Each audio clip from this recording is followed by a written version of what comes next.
Marketing Indy. I'm actually co-founder with Les tonight. Mohammed's on vacation.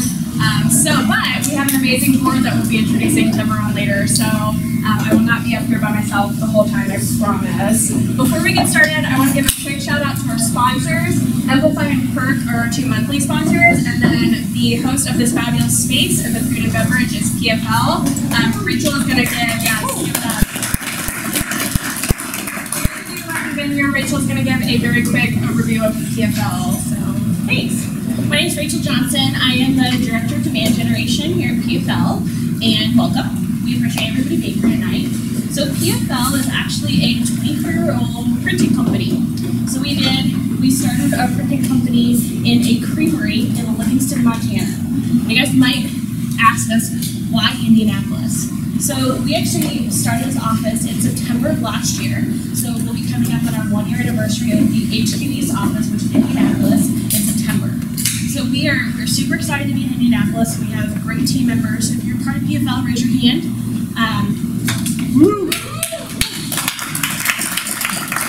So about 4 years ago, we got into the MarTech space. We saw this gap in the market between printing and fulfillment and marketing automation solutions. So what PFL actually does is it provides that bridge to that gap between Salesforce, Marketo, Pardot, and some other marketing automation platforms, and is able to really provide that bridge. So we're able to provide those at a time when you're prospecting. When you're prospecting, when you send out direct mail, being able to have that call that arrives right when you get that package. And so PFL actually has a proprietary integration with FedEx. So we're able to have that timely delivery of those sends when they reach people's desks. So that's PFL in a nutshell. So printing and fulfillment, and then also MarTech. And so feel free to grab some swag on your way out, some fun swag on the back corner, notebooks, pins, some brochures, and then some fun socks. So thank you. Thank you for having us.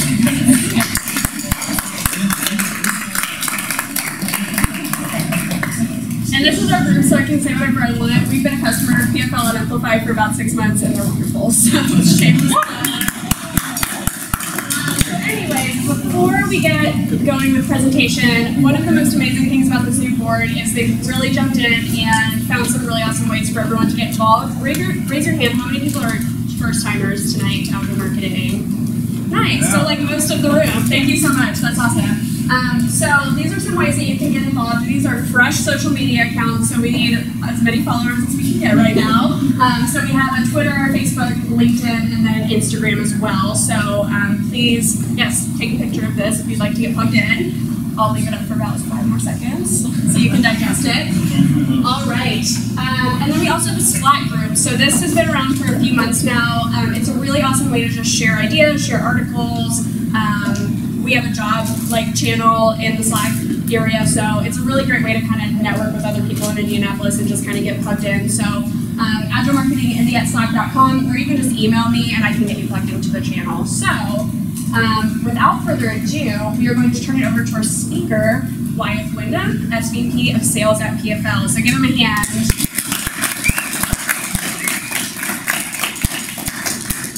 Thanks, guys. Happy Wednesday. Let's get weird on Wednesday, right? There we go. Not that I need an excuse. A little bit about myself. I've been with PFL, 15, 16 years at this point. I started off in the company as a customer service rep, just picking the phone up. Rachel talked a little bit about our background. We started in 1996 as a local printer in Livingston, Montana, which was a horrible idea because there's only 8,500 people there, so there's no business. And then quickly, one of our founders said, hey, I built this website for our church. Could we do one for a printing company? Sure enough, you could. We were the first e-commerce-based printing company in the world. It was awesome. Marketing was so easy. It was Google AdWords. It was like, you put in $80, you got a $300 customer. It was sweet. It was great living. Google gave us leather jackets. People flew out to meet us. It was awesome. Now that I don't know who we are anymore, it's like they get called security when I show up. So went great. Blew the company up. Grew super fast. Got into a really tight space. At this point, I come in the company, young right out of college, and then Andrew goes, well, if you ever want to lead this business, you need to know what it is that we make. And at our heart, we're manufacturer. So you need to go to manufacturing. So I took a job in manufacturing, became production manager, director, and vice president of manufacturing. I ran manufacturing for PFL for 7 years, and then the head of e-commerce left the business, and Andrew said, hey, I want you to come run e-commerce. And I said, sounds great. You realize I'm just going to run it like it's a manufacturing plant. And he said, yes, that sounds great. And then he said, hey, now I want you to run this AE SaaS sales business. And I said, well, I'm not a sales guy, I'm just going to run it like a manufacturer because it sounds great. So I spoke at lean.org back in 2010 on taking lean into sales and out of the manufacturing plant. And it did well, it did great. I knew nothing at the time. I just said this is a theory I have, and I put it up there and got some great feedback, and then went forward. We're really blessed in Bozeman, Montana. Actually, one of the top foremost experts in lean teaches industrial engineering at Montana State University. So he spent some time with me working out how we're going to run our sales and customer service group from a lean environment. So what I'm going to try to do is take this big concept. Who's heard of lean, like just in general?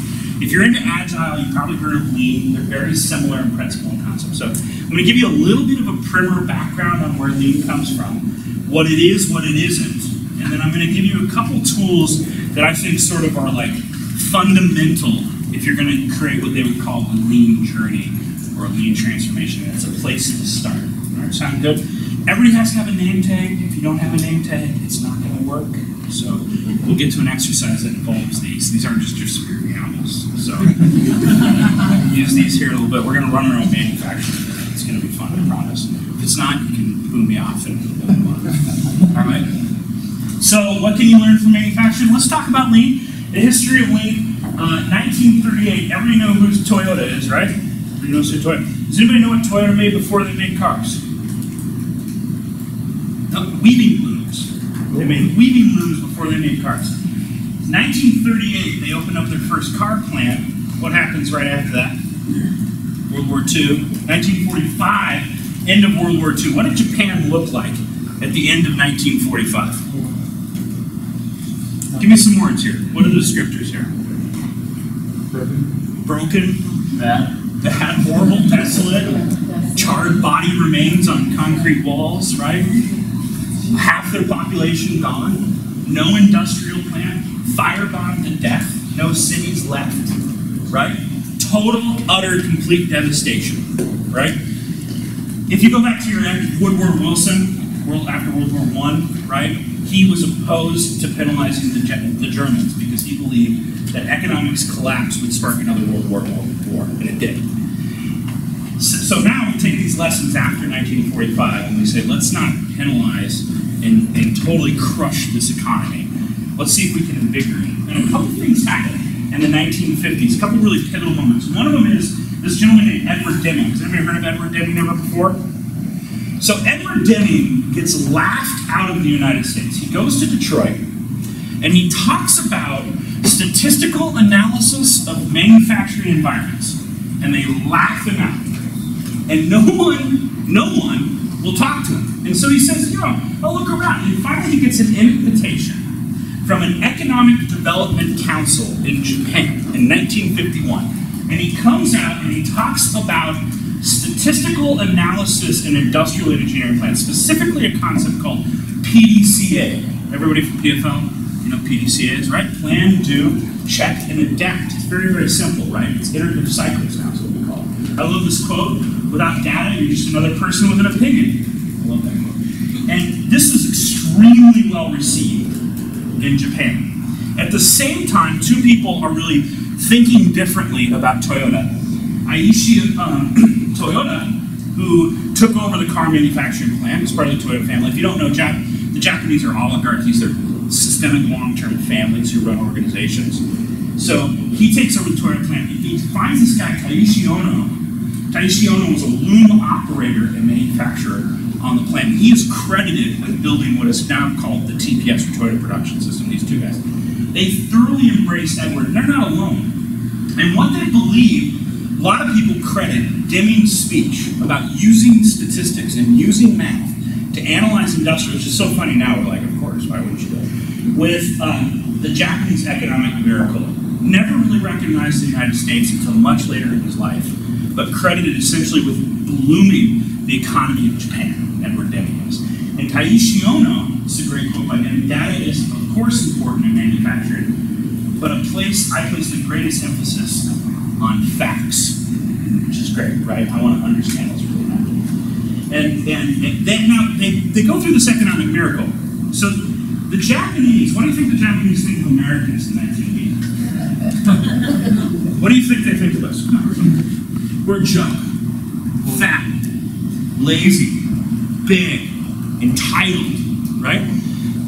So Toyota is now at the point in the 80s that they literally are making so much money per car that they could drop the price of the automobile to the point where they would take Detroit out completely. So they're faced with the strategical quandary about what to do. And they realize very quickly that what America will do is just go protectionist. We'll just shut our borders down, right? We would respond to that with tariffs.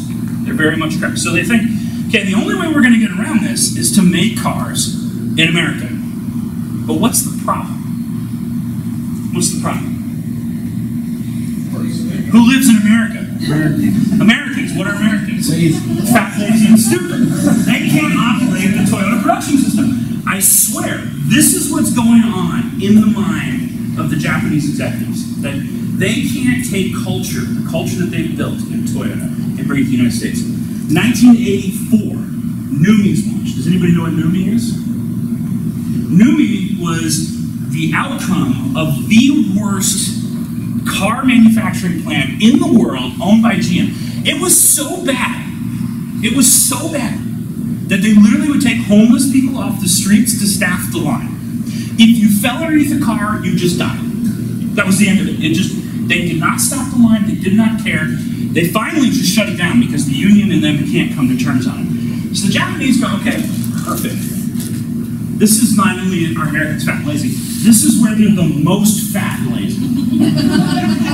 Right? So in Japanese mind, they're like, this is perfect for us. But we're not doing it on our own because we can't deal with fat, lazy Americans, right? And it wouldn't be a good test because if we just run the whole thing, then that means we're not seeing if Americans can adapt to it. So they go to GM and they form the NUMMI plant to make a small car together. No American car manufacturer had ever made a profitable small car to this point in the history of the world. They go together. They reopen the plant. If you want to listen to something that's just amazing, This American Life did the story of NUMMI when they shut the plant down. It is phenomenal.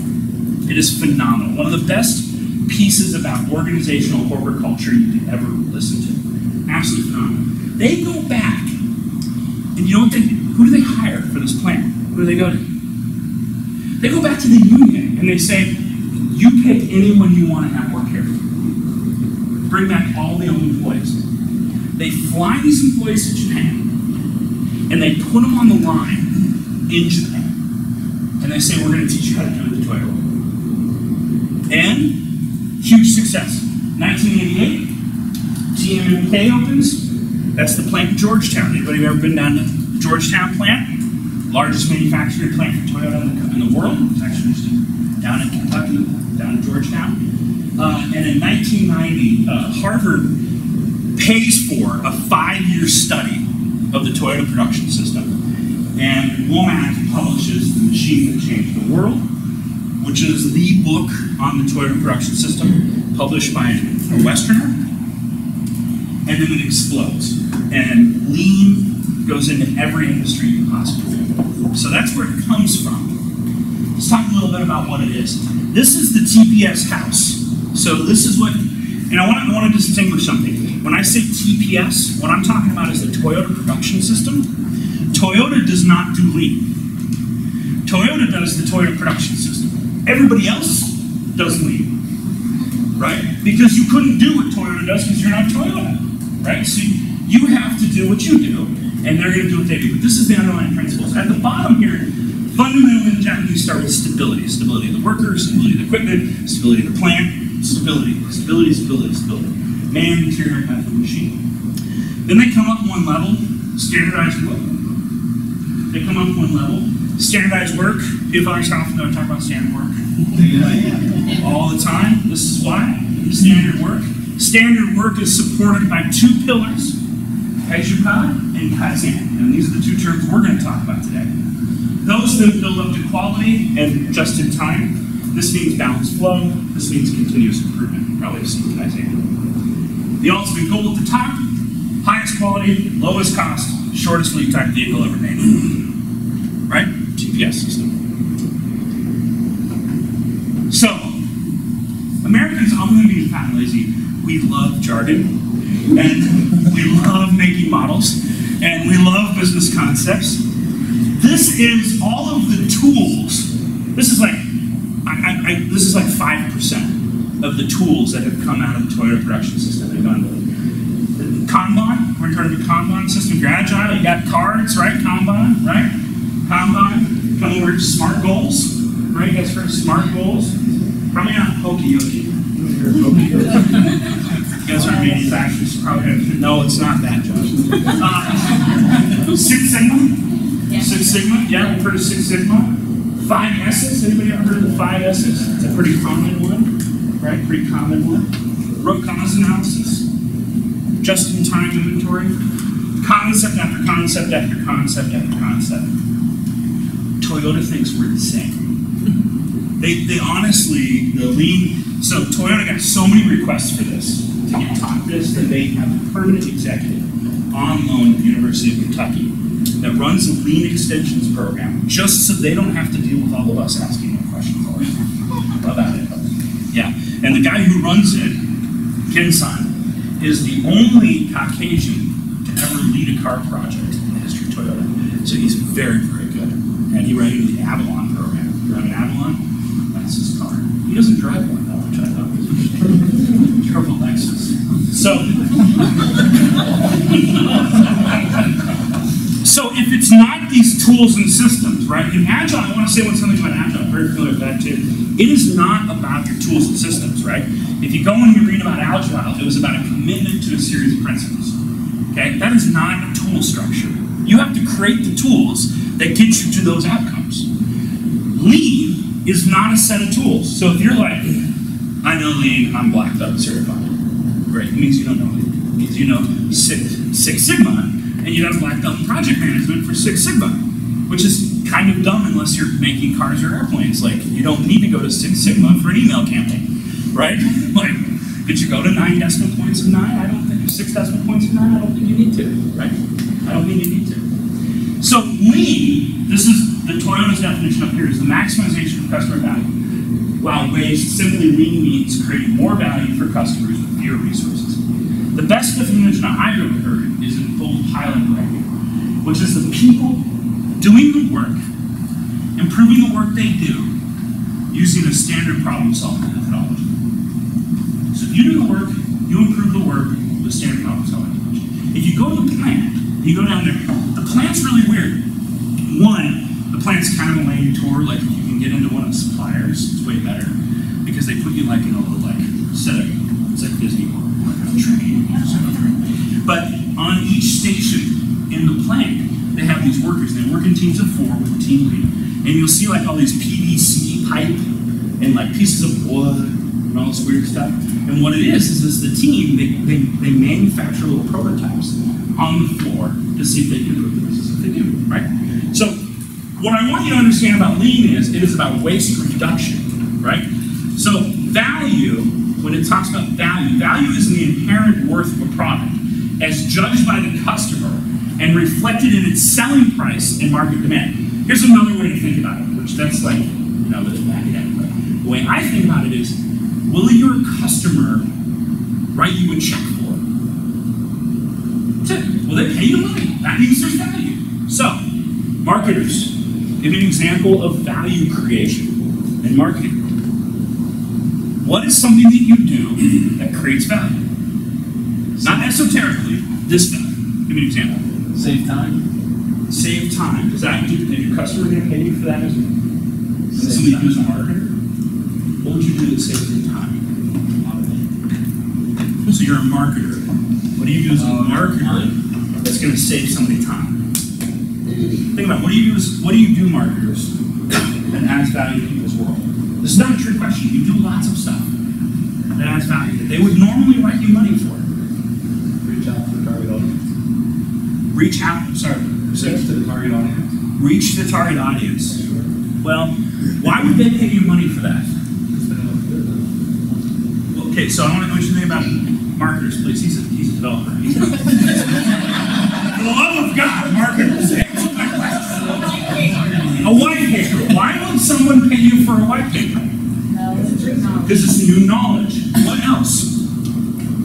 Research. Great blog posts, research, creative interactions, right? These are things that people enjoy. So how do you as a marketer measure whether or not you're creating value? Clicks, downloads, Engagement, right? Which I hate engagement metrics. So what I really want you to think about is like, did they just move me to their spam folder or did they read the damn thing, right? So now we know that when we create, or maybe they called your PPR, right? Maybe they chose to take a demo. They did all of that because you positioned the problem in their mind in a productive way, right? So your outcomes are the way by which you measure value. How about in sales? How do we measure value in sales? Close deals. And we can wind that back in every one of our steps and say, are we producing value? So can you see that in reality you're actually running a manufacturing plant that's words and emails? Because you're creating value. You're putting value into the world, right? Okay, great. So we know that lean is not a set of tools, but I'm going to talk about some tools, right? Because the reason why I want to talk about these two tools is these two tools can help you build your culture of lean and help you reframe your mindset fundamentally about the way you see your problem. There's two things I want you to think about. We're going to cover both of them. One of them is balance and flow, or your theory of constraints. Is what we're going to talk about. Somebody brought up theory of constraints. Jason did. This is from a gentleman. His name is Elijah Goldratt. He wrote a book called The Goal. It's actually awesome because it's about a printing company. So how cool is that? And it's a parable. So it's super easy to read. He runs a Boy Scout troop and a printing company. And he talks about the theory of constraints. Awesome book. Great place to look there. If you don't want that specific of a book, read High Output Management. Founder of Intel wrote that for mid-level managers, another great one. It talks about your system of manufacturing and how everything is a great system of manufacturing. So we're gonna do our exercise here in just a second. The other one I want you to think about is continuous improvement. How many of you are saying, I want to continuously improve? We all want to continuously improve? Absolutely. How do you do that? Sure. I want to give you a new framework to think about that. The way you would improve if you're in lean is what would you start with? What would you look at first? Where do I create value? Right? And then what's all the waste that I do in order to create that value? Because it's the minimization of waste for the maximization of value creation with the fewest amount of resources. Right? So, here's what we're going to do. What you want to try to do is put goggles on your face. They're really horrible things to have when you get them because you can't live the same anymore. And what they are is the waste goggles. So that when you walk around in your life, you just see waste everywhere, all of the time. And it's sort of miserable, but you know, you build standard work and it works. Like you can manage your life the same way. Sorry, guys. And we're going to talk a little bit about that. Great. Comments or questions so far before we jump into the exercise? Can you repeat the author for The Goal? Elijah Goldratt. High output management. If you're a mid-level manager, or you have mid-level managers, or you aspire to be a mid-level manager, I found this book because I was trying to build a mid-level management course for our people internally, and I started going through like top mid-level management books, and I found it, I read it, and I was like, oh my god, this would save me like 8 books. I could have just read this book and not read 8 books, and this guy, so he believed, he's founded Intel, he believed, and I believe he's right, that in companies, when you scale a company, mid-level management becomes the backbone of the organization. And if you look at business books, who do they write business books for? Yeah, like strategy and, you know, big, good to great. They're going off the Dow today, so who knows what they know, right? But they write that stuff. And he said, you know what? I need a book for my managers so So he sat down and he wrote that. The other one he wrote, which is super good too, especially for a marketer, is Only the Paranoid Survive, which is another really good one. But he wrote both those books, just phenomenal.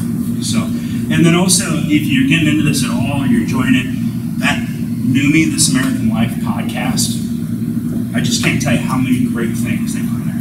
I wanted to say one thing. If you spend any time around, like, a lot of entrepreneurs in your life, you ever spend a lot of time around entrepreneurs? I spend a lot of time around entrepreneurs. They do this game when they've had a drink or two that I really don't like. And it's sort of like, who has the worst employee? And I'm like, the whole time I'm sitting there going like, you do realize you're in charge, right? Like, Jesus, why are you? And I think they just want to bitch. Like, I don't understand. It's like there's so many. First time I got involved in Lean, we go to Kentucky, and it's this YPO event, which is what YPO is, Young Presidents Organization. So they're all just like, affluent young entrepreneurs.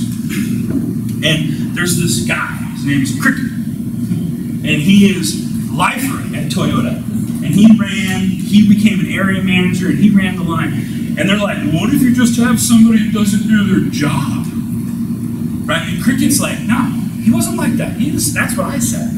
I was wrong. I said get rid of him. Cricket's like, he's like, what you do is you get down on the floor with them, and you look at the work they're doing, and you work on it together. And maybe they don't have the tool they need, maybe they don't have the training they need, maybe we're doing the step wrong, maybe it's got to be 2 steps in the process.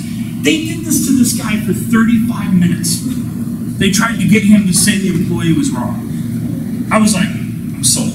I'm in. This is how I want to think about business. This is how I want to think about humanity and people. Right? I'm in. So, awesome experience. Just an awesome experience. So, this is what we're going to do. Let's see if we can do this. I'm not going to organize it. But we need to break into equal groups. And you need to sit in a row. Go.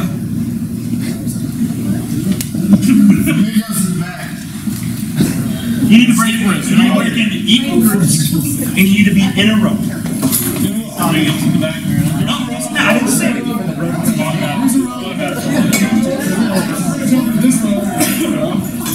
Maybe we could just do each 6 rows, guys. Maybe we can do 6 rows. Breaking 6 rows, guys. I'm an elephant. Doesn't matter about him. We need some rows. Too many people in it.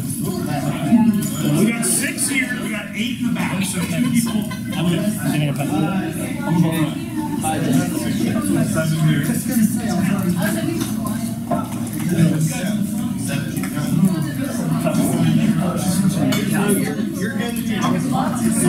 Six.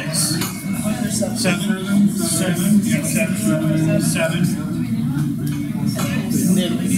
All right, it doesn't matter. Sit down. We'll go with any of your teams. Come on. Just grab a seat. Hey, Nick, go sit down over here. I'm on these. Right over here, but okay. Front of the line. Front of the line over here. You get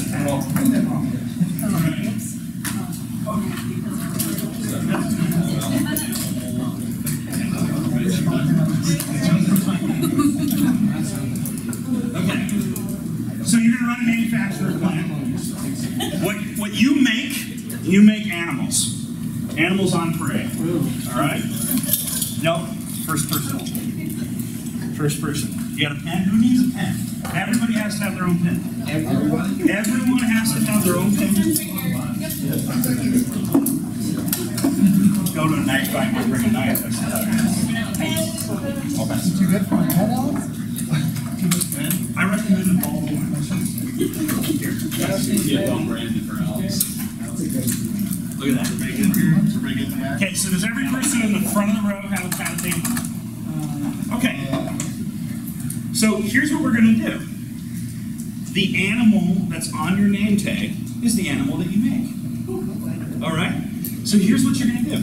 The person in the front, you're going to write your animal down, and you're going to tear the sheet off. And you're going to hand it from here. And then you're going to write your animal down, and you're going to hand it to him, and to him, and to him, and to him, and to him. And we're going to see who produces the most animals. It's a competition. We're here to compete. I want to see which team wins. What? I'm going to count your individual animals. for you.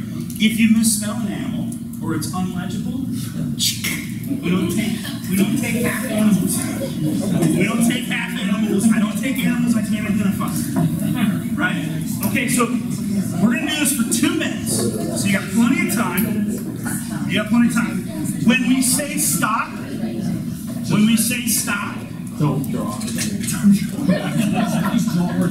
You're writing the name. You're writing the name. Bruce's Wyeth. Got it? Yeah, okay, good. All right. So when I say stop, what do you think you do? We stop. We stop. You don't keep writing. You don't pass the sheet to the next person. Just stop where you're at. Okay? Now I want you to pay attention to what happens when we do this, okay? Guys, I want you to pay attention to your line, because you're gonna get a chance to do it again, and you get a chance to change what you're doing if you want, okay? So 2 minutes. Ready? Ready, time? Go! You're the alpha. Keep going. No, you keep going. First person, you keep running. This is a competition, Brandon. You don't need to stop. Come on, keep going. Keep going. Go. Ladies, what are you doing over there, man? Wait a minute. What are you doing? What are you doing? Are you participating in the plan? I am. Okay. Here. Oh, no. Hold on. This row, you guys got to write down 1 and then pass, and then 1 and then pass, and then 1 and then pass. You're a manufacturing line. Start over. That's all garbage. That's all garbage. It's all waste. It's all rework. Start again. It's like GM. Go back down here. Yeah. Are you throwing people under the car? Wow, look at this group up here. It's just on fire. What's going on here? All right, look at this.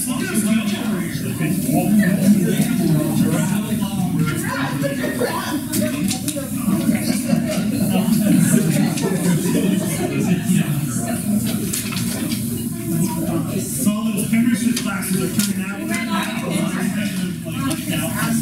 got a paper? We got you. Resource run. I don't know. We'll find out after 3 minutes.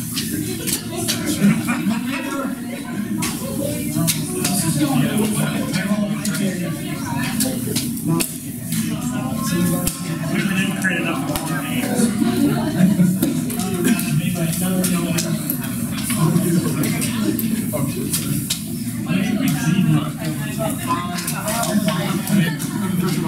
Five, 4, 3, 2, 1, stop!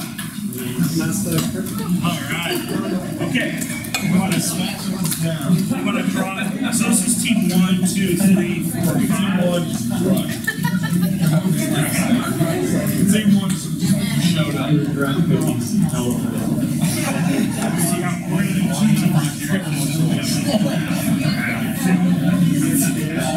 Thanks for the pregame spell. What do you do? And then what do you do? And then what do you do? And then what do you do? And then what do you do? And then I just sat down and I looked at it. And now it's like, so Ryan, this is probably good for Ryan to get some context here. So when Ryan, who's one of our sales leaders at VP of Sales, he comes to me and he's like, I really think we ought to add XYZ process. The very first thing I do in my head is I'm like, well, does that add any value to the customer? If it doesn't add value to the customer, I'm really going to question whether or not we should do it. Okay? If it adds value to the question, we need to do more of it. Right, let's do more. So if you want to persuade me, tell me how this adds value to your customer. If it adds value to your customer, all of it. If it doesn't, I won't, because that's just waste. We're naturally creating waste, right? So you look at that, that's the first thing. Then the second thing you do is you create standard work. How good does your standard work have to be when you go to create it? No, it can be horrible. It can be like, we pick the phone up, we talk to people, we hang up on them, and we don't close deals. Like, you could just write a standard work like that. Why do you need standard work? Because you can never improve in your life if you don't set a baseline. If you don't just say, here's how things are, you can never get better. So just say, here's how things are. Okay? It doesn't have to be good. Don't be like, wow, that's a bunch of junk. Let's re-engineer it. You'll be doing that forever. Oh my God, you'll be through it. You know, it's like a lot of our customers, again, I talk about partners a little bit. They're like, they get really excited about this new tool, and they're like, you know what we need to do? Because we're going to do this. We need to do a rebrand. And I'm just like, oh my God, like, we're going to go through everything. Like, you're not going to be live for 9 months. They're like, no, it's going to be like 3 weeks. Like, no, it's not. It's going to be like 9 months. Like, can you call this person? They just did this. It was 12. I just think about those things. So just set a standard, right? Look at, does it create value? Watch your constraints in your process, and then just follow the 5 rules for your constraints. That's it. Like, what if you could, like, think about it this way. One of the things I really love about this is, like, if you could get twice, like, we all got designers, right? And every time I talk to marketers, like, oh, I can't get my designers done, right? What if you could get twice the productivity of your designer? How amazing would that be, right? Now, here's the other side of this. How amazing would it be for them? That's the other thing we don't think about this. Like, good people want to do good work, right? Like, we want to produce and have an impact on our life, right? And so, if we can come and we can look at a process and I can get you to do twice as much good work, you're just going to think your job's amazing, you're going to love life, I can pay you more, right? You get promoted. So, like, we have an obligation as leaders in organizations to do this for people. That's like what I think my job is, right? I'm gonna take it to the extreme. I'm like thinking about like Chinese factories and like this pressure for efficiency and like having to build like suicide nets on the outside of the building. I mean, I think that's really extreme. But my point is, like, how do you prevent like these culture problems with this like strict focus on efficiency? And it's not efficiency. That's one of the things I want you to not think about. It's value creation. Do you want to create value in your life? Absolutely. Right. I'm not asking you to like work harder or be more efficient. I just want to take all the bullshit that you have around you and I want to kick it out the window and let you be successful in your life. I went back to this slide because you started to talk about like Foxconn and all that stuff. The Japanese plants don't build catch nets, right? And one of the reasons for that is they talk about the people and the culture and the stability. You could just replace this with culture as the foundation of the company and the organization. That's where it starts. So I'm listening to that Yumi podcast. Like, you're going to hear these guys like hardcore, blue collar, getting their butts kicked by the world, hates their life, hates their job, total alcoholics, literally who would damage vehicles just to spite people.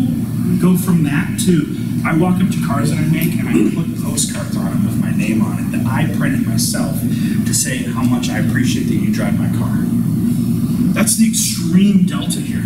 So what's really, really important about anything we talk about is you are never leaving the employee behind, and it is not the employee's fault that they work in a shitty place with bad processes that don't produce value. Like, that's not their fault, right?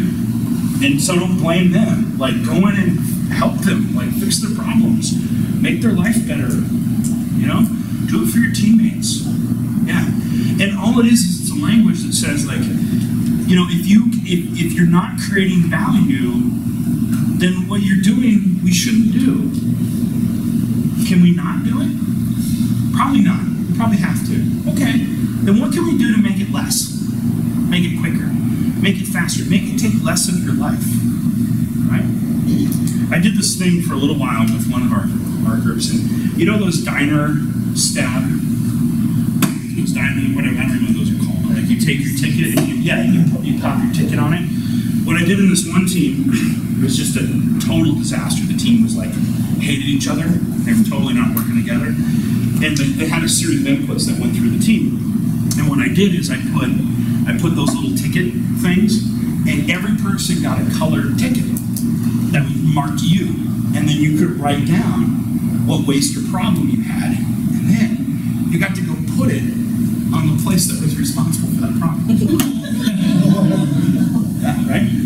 And then what I did is I collected all the tickets, and I'd compile them all, and I'd sit the whole team down once a week, and they'd be like, okay, here's all of our waste this week. And we'd go through it. And it very quickly, overnight, people started talking to each other. Hey, Alex, this didn't work great. What do you think about this? Blah, blah, blah, blah. And then all of a sudden, the team was like, working. And then you know what we did? We quickly wrote it all down. These are standard work, right? We do this. Right? So it doesn't have to be this big come to Jesus or conversation. You can just start small. You can just go to the person. Here's one thing if you really want to make an impact. Go to the people who take your input and be like, what can I do better for you? How can I help you? It's pretty awesome stuff. So, but good question. Anyone else? I go on and on forever. Yeah, Alex. I mean, this is something that I'm fortunate to be a part of on a daily basis, but I'm a marketer, I'm empowered, I talked about something that's traditionally manufacturing, taking it back to my organization tomorrow. Yeah. What would be, if we're bringing this methodology, what would be a good first start to bring out to? I think I would start with the theory of constraints. And I think you could do it. One thing is people get kind of weird about jargon, right? How you're bringing in another methodology that I've got to learn this thing. I might think, I might go in and I might just say, you maybe got a team meeting, right? And you're there's clearly somebody, do you guys do here's where I'm stuck? Do you guys do the Agile Scrums? This is where I'm stuck. Do you guys do that? How many times does the same person say the same thing? Okay, so that's a red flag that they're becoming the bottleneck or the constraint, right? So one thing that you could do is say, hey, why don't we stay after Alex? Can we talk a little bit about where you're stuck? And that's a foray into theory of constraints right there. And we can talk about where, and I'm not talking about theory of constraints. I'm not here, we did this thing. We made animals. It was animals on parade. Let me tell you, we're not doing it, right? I'm just talking about where you're stuck and what you're working on. And then I can have a bigger conversation with the team and be like, hey, you know what? Alex is taking all this input, and his backlog looks like right now? You know how many cards are stuck up in Jira for him right now? He's slammed. Guys, we should talk about what the kind of inputs are he's getting, what are the outputs, and what can we do to kind of leverage that a little bit more, and just take care of it.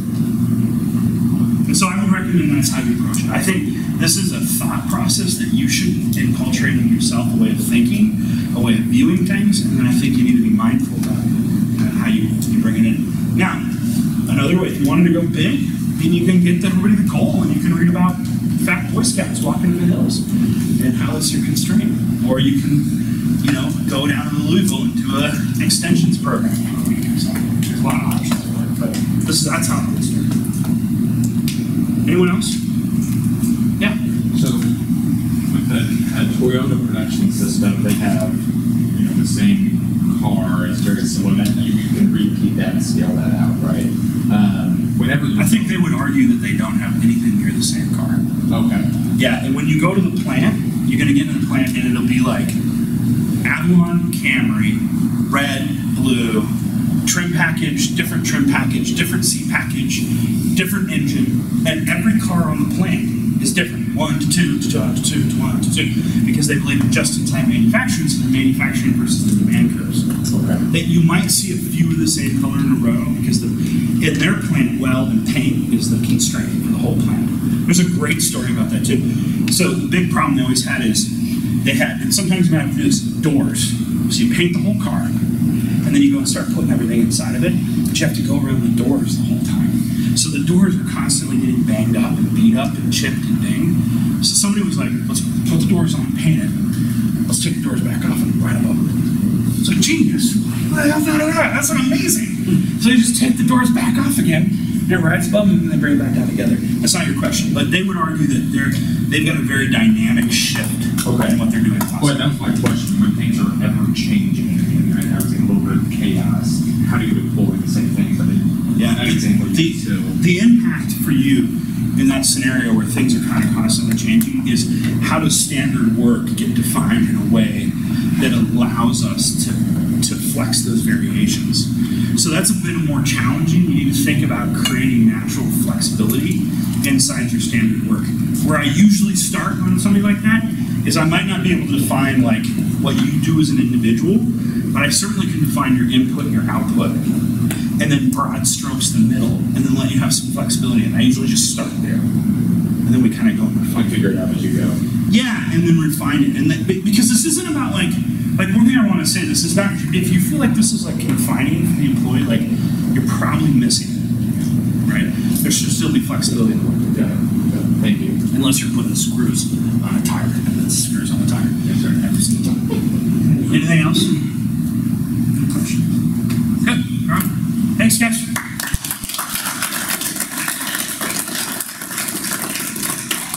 One more time for Wyeth. Thanks. So, we're going to do a couple of things all at once just so we can wrap up. If you're on the board, please join me up here. You know who you are. And while we're doing so, we are going to do some quick introductions to our board for this year. While we are giving these introductions, we would actually love for you all to take a quick survey just to give us some information around what topics you want to hear, what you liked about these events, what you don't like about these events. So if you everyone pull out their phones and go to Agile-Marketing-Indy.com. It's a like 7-question survey, so it's very quick. And we can go ahead and introduce ourselves while you guys are taking the survey so that we can wrap up in just a few minutes. So, what we're going to do is we are just going to go down the line. These are all of our board members for the next year, so I can just say, having these people here tonight made this event go so much more seamlessly. Like, many hands create light work, and it was very obvious with all these awesome people here tonight. So we're just going to do a quick introduction. Everyone's going to say who they are, where they work, and a fun fact about themselves. And I'll go from here. Or could you hold the light if you're on? Yes. Okay, well, I'm going to go first. So I'm Eva Jackson, co-founder. My co-founder, Mohammed, is not here tonight. He's on vacation. We started this group about a year ago, March 2017. And my fun fact, I said this at our board dinner, my car says hot dog on the license plate. It's embarrassing. My husband did it, not me. So that's mine. I guess you don't need to pass this down. I don't know why I'm like passing the baton. That's mine. Rachel Johnson, PFL, and my fun fact is I was a recruiter for IU football and basketball, and my recruiter, Tracy Porter, actually caught the interception at the Colts Saints Super Bowl game. We should probably see what the board goals are. Yes. Oh, and I'm the sponsorship chair. Hello everyone, my name is Felicia Savage. I am actually a content specialist at Perk. I run our social media pages, and I'm also going to be running the social media pages for Agile Marketing Indy, so do follow us. And my fun fact is that I actually started my career in the animation industry, so kind of a bizarre turn of events, but it is what it is. My name is Jason Fletcher. I work for a company called FixFast USA. I'm co-chair with Felicia, communications, some social media stuff, some video stuff probably at some point. Fun facts, I'm a car guy. I like anything with cars, off-roading, racing, anything working on them, all that stuff. Not that fun. It's funny. Hey, my name is Marcia Dane. I'm the marketing events manager at Perk. I'm the events co-chair for the Agile Indy. My fun fact is that I'm from Brazil originally, and I speak fluent Portuguese. My name is Drew Beechler. I run marketing for High Alpha, which is a venture capital and storage studio here in Indianapolis. I am an advisor to the Agile Marketing Indy Board, just kind of helping out a lot of different areas. My fun fact is I love music and I play guitar, and I was in a band when I was in college that got to open up for Zach Brown band, so that's always my go-to when I was fast. Hi, I'm Joel Smith. I work at a company I founded called Design on Tap, where I head up operations and marketing, and I'm an advisor for the Agile Marketing Meetup. My fun fact is I was able to score 4 tickets to Pokemon Go Fest 2018. They sold out in 30 minutes, and I was at a client's office, and I like popped my computer open at noon, and like I gotta buy these. Sorry. I'm a level 31 trainer. Yes. Huge Pokemon geek over here. Thank you. Nice meeting you. I'm Margarita, and so Barnes, long last name. I work for Renaissance Electronic Services, and I'm one of their SDRs. And what we do is actually provide a data software that bridges with practice management systems for dental offices. And I am co-chairing with Marcia over there for the events planning. And my fun fact is that my first job was working in a bakery, and I worked there for 6 years decorating cakes. So I absolutely love decorating cakes on the side. I'm Morgan Cooper. I'm the Director of Marketing at Holstra, Customer Success Management Software. I'm the Programming Chair for Agile Indy, and my fun fact is I was a collegiate pole vaulter and also coach high school pole vaulter. So give it up for our board. Alright, that is our event tonight. Save the date, July 23rd, I believe is the next one. 25th, yes. July 25th. It's Wednesday, so we will be in Carmel for that one. We'll switch out the Agile Marketing Indy URL in a couple of days, so you can go there to register. And it'll be on our social channels as well. So thank you again to PFL for hosting. We really appreciate it. And have a good evening, guys. Thank you.